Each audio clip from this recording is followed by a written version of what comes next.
It's Halloween. I'm gonna split my candle. Try it again. Happy Halloween, everybody. Today is Pro Tip Tuesday. Are you prepared to photograph nighttime exposure correctly? Are you? Welcome back to Focus with GK. I am your humble host, George Kushler, also known as GK. And today on Halloween, I want to talk about shutter speeds. Slow shutter speeds, to be precise. And you guys have kiddies out there. Maybe you're just going to drive around and photograph some of the awesome nighttime displays on houses and dark streets. I will not be doing that. I will be trick-or-treating with my kids, mostly holding a glass of something nice and walking the streets as they run to houses and get candy. However, I'm here to show you something. Pro Tip Tuesday is going to happen right now.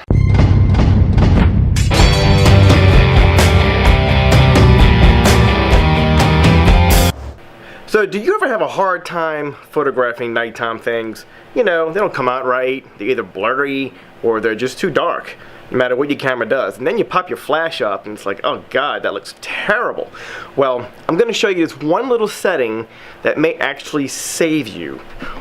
Whenever we take pictures handheld, meaning holding the camera with your hands, not on a tripod, as long as your heart is beating, your body is moving. If you are breathing, your body is moving. Even though you try to be as still as you can, your hands, your breathing, your stance, everything goes into an actual exposure. This is what comes with time and practice. So you need to do a test on yourself to see how slow can you shoot, meaning how slow of a shutter speed can you hand hold an exposure and still look pretty darn good.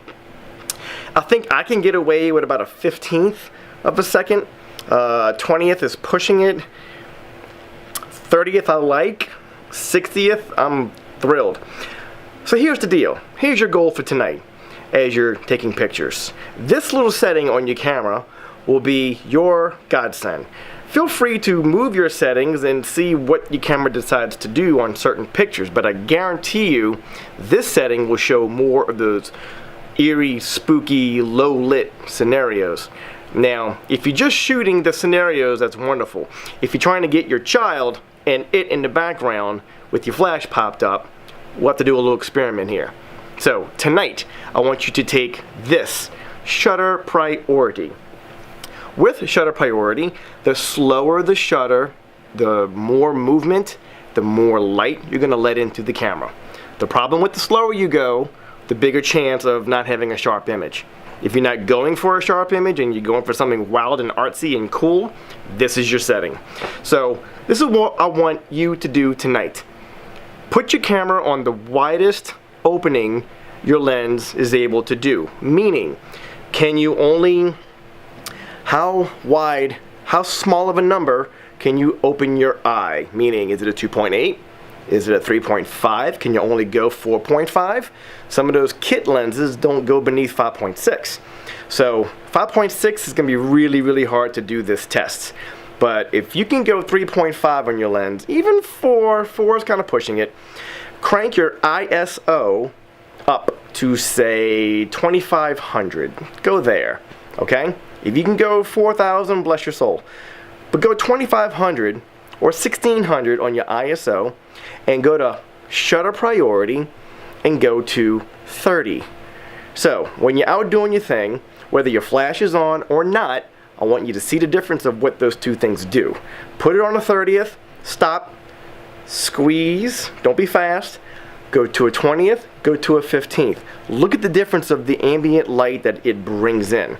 So what happens is when you throw flash into that scenario, it's going to be a little bit of a mixed lighting exposure. It's going to trick your camera into not treating you well. This won't be a good happy Halloween. But I want everybody to take a picture and tell me about it in the comments tomorrow. But tonight's going to be fun. Hope you enjoyed this Pro Tip Tuesday. Happy Halloween, stay safe, and I want to see those images you create. See you next time on Focused with GK. Yeah!